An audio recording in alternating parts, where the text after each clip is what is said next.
Hello, little learners. Today's story is about a lost fish.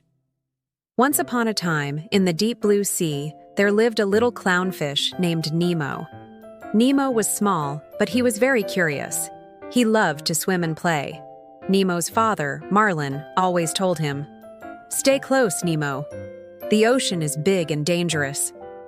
But one day, Nemo swam too far.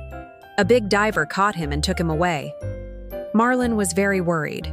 He wanted to find his son. On his journey, Marlin met a funny blue fish named Dory. Dory was kind, but she often forgot things. Still, she wanted to help.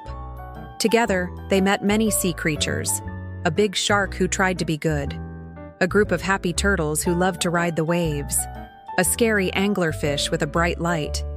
Nemo, meanwhile, was inside a fish tank in a dentist's office. He met new fish friends there. They wanted to help him escape. Nemo was brave. He learned to be strong and smart. Finally, with teamwork, Nemo escaped from the tank. Marlin and Dory found him in the ocean. Father and son hugged tightly. Marlin said, "I am proud of you, Nemo." Nemo smiled and said, "I love you, Dad."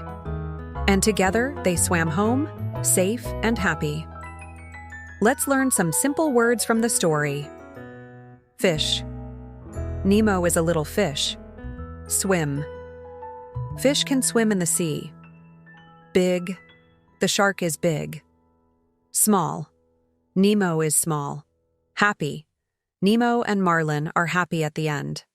Hope you enjoyed the story. Subscribe for more stories.